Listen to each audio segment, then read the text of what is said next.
This is a GCSE chemistry tutorial focusing on topic 6. This video will look at rate of reaction. In this tutorial, we will look at the factors that affect the rate of a reaction. We will look at how changing these factors would affect a rate of reaction.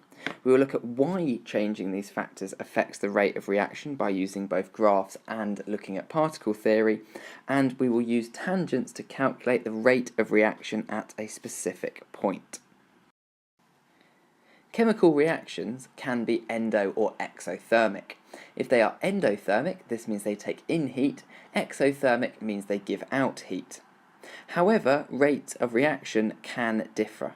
Some reactions are very fast. For example, combustion is a very fast exothermic reaction. Some reactions are much slower. Rusting is a good example of a slow exothermic reaction. In order for a reaction to occur, a collision needs to occur. Importantly, the molecules need to collide with enough energy.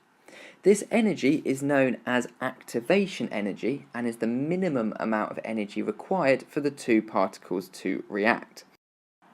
This will mean that the existing bonds are breaking and new bonds are forming in order to make new products.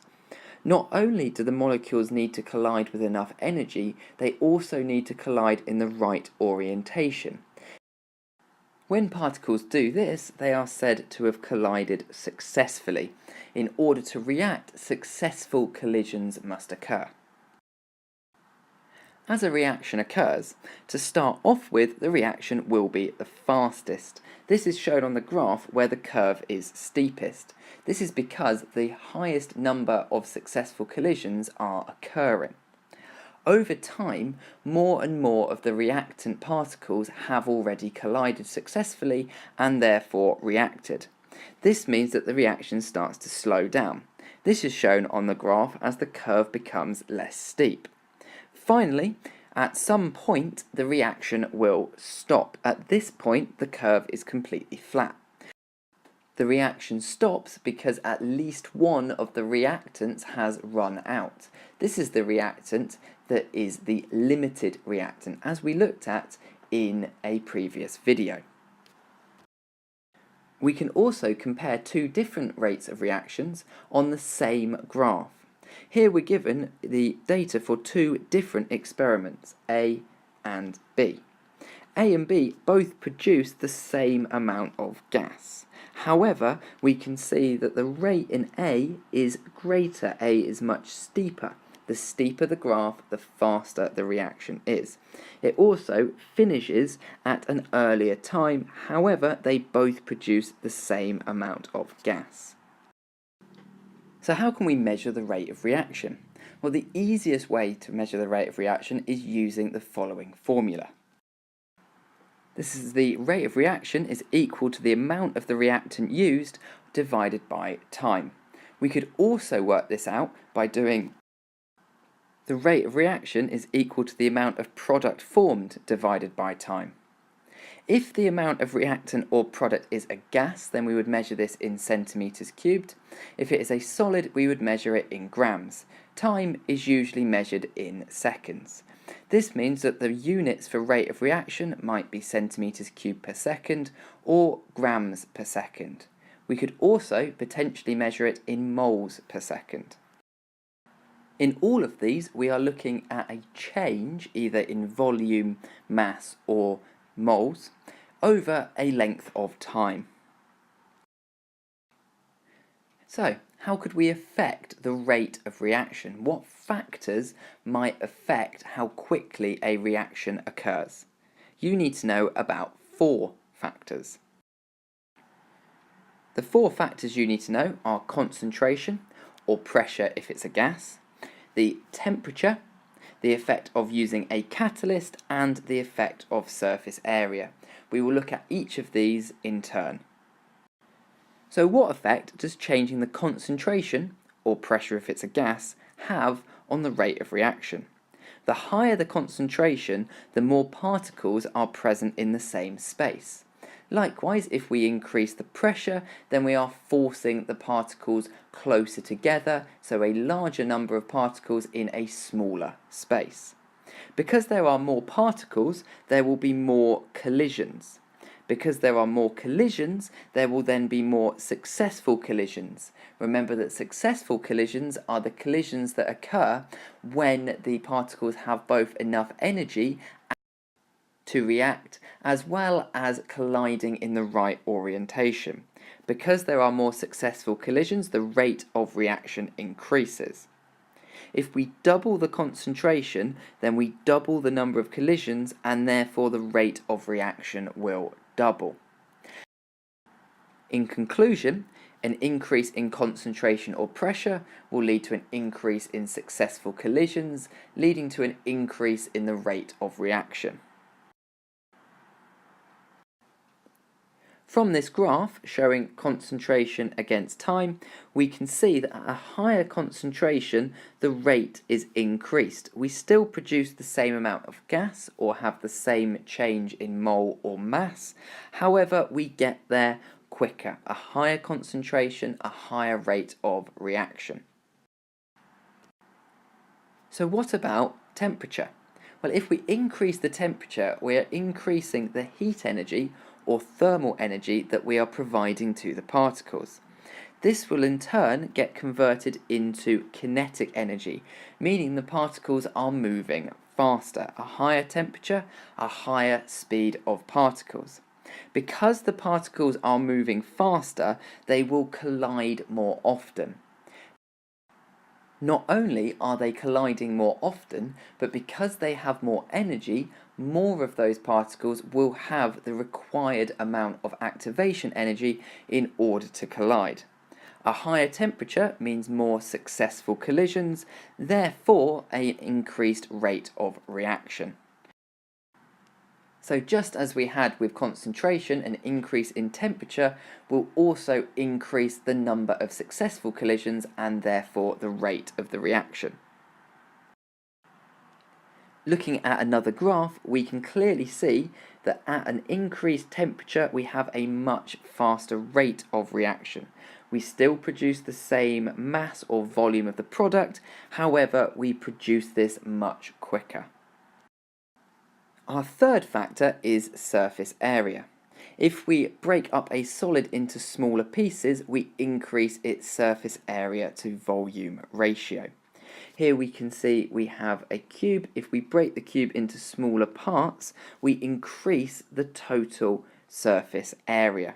So using smaller particles will increase the surface area. A powder has a much greater surface area than large chips of a material. If we do use smaller particles, this increase in surface area will increase the rate. This is because an increase in the surface area allows more collisions to occur at the surface. There is more surface area for these collisions to happen. This means that there are more successful collisions, and therefore this increases the rate. So just as we did with temperature and concentration or pressure, increasing surface area increases the number of successful collisions, and therefore this also increases the rate of reaction. Looking at a graph for surface area, once more we can see an increase in surface area leads to a much faster rate of reaction, once again producing the same mass or volume of the product, but producing it much faster. Our final factor is the use of a catalyst. A catalyst is a substance that speeds up a reaction without being used up in the reaction itself. This means it's not part of the overall reaction equation. Catalysts work by reducing the activation energy required for the reaction to occur. This means that the reaction can occur at a lower temperature with less requirement for activation energy. This increases the number of particles that have the required amount of energy to react. By offering this alternative energy pathway, Catalysts allow more effective collisions to occur. Because there are more successful collisions, this increases the rate of reactions.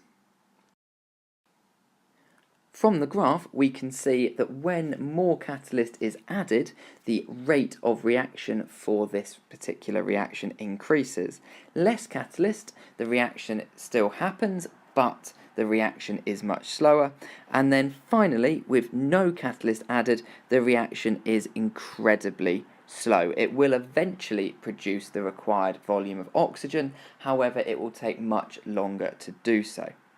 You will also come across catalysts in biology, as enzymes are naturally occurring biological catalysts. In order to measure the rate of reaction or to examine the effect that changing one of the 4 factors has on the rate of reaction, we usually look at one of the following 3 methods. The first method is by collecting a gas.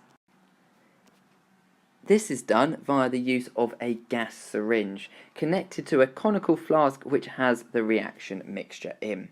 We would record the volume of gas given off over a set period of time. We can then plot this on a graph looking at volume against time.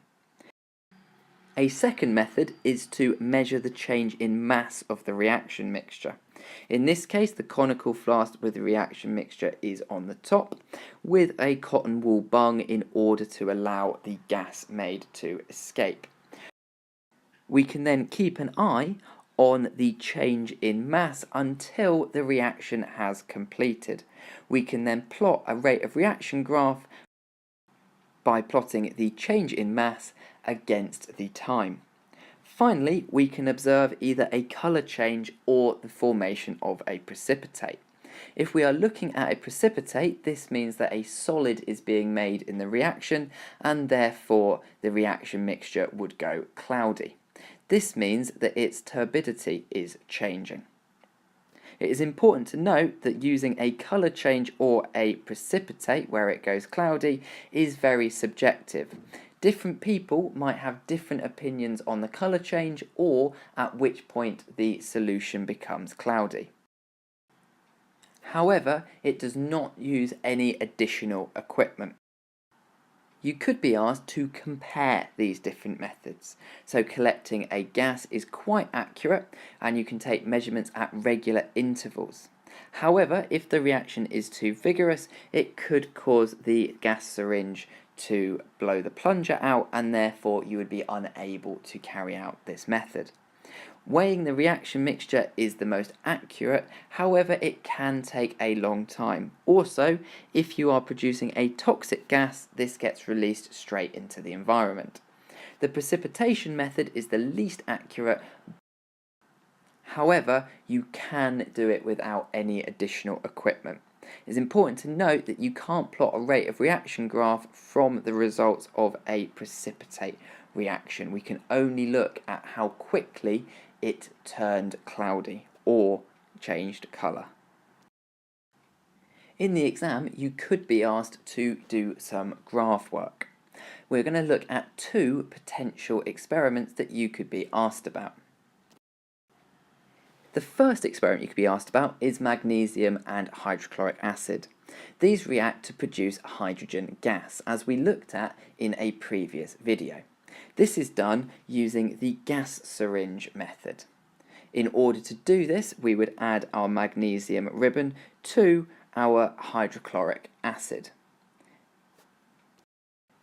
We can then measure the amount of gas being given off.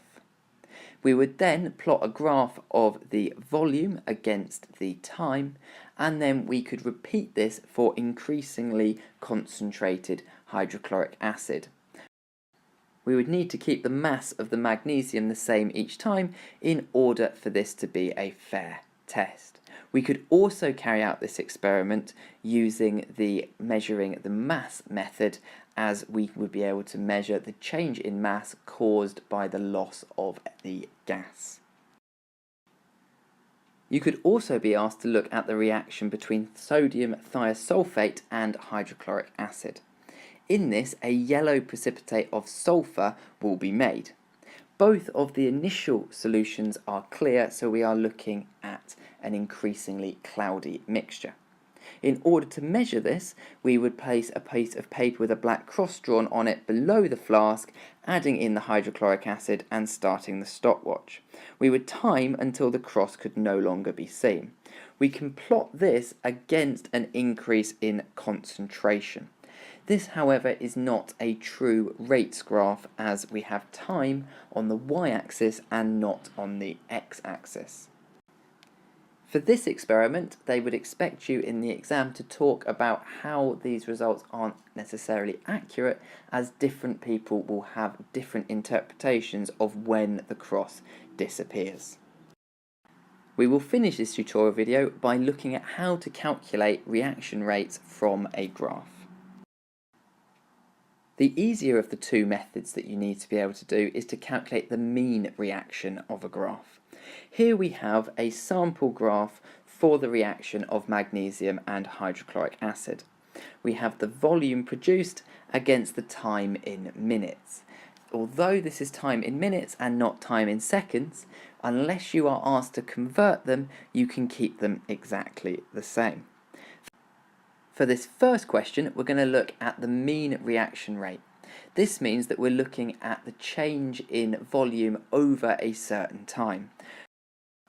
So the question might be, calculate the rate of reaction between 1 and 3 minutes.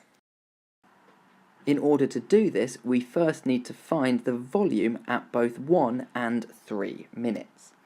The volume at 1 minute is found here on the graph, and at 3 minutes is here.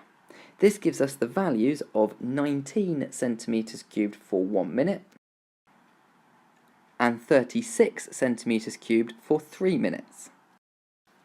In order to calculate our rate of reaction over this period of time, we need to do the following. So mean rate of reaction is equal to the change in y divided by the change in x. For our question, we can easily work out our change in y and our change in x. For our change in y, we need to do our 36, take away our 19. This gives us a change in y of 17 centimetres cubed. Our change in x is even easier, as this is 3 minus 1, which is 2. Putting this into our equation, we will do our change in y, which was 17, divided by our change in x, which was 2. This gives us a mean rate of reaction of 8.5 centimetres cubed per minute. This equation is used for whenever you are calculating a rate of reaction over a set time period. However, you can also be asked to find the rate of reaction at a specific point on the graph. In order to do this, you need to be able to draw a tangent. Tangents are covered in more detail in the Physics Key Skills video looking at the maths in physics. However, we will recap them here.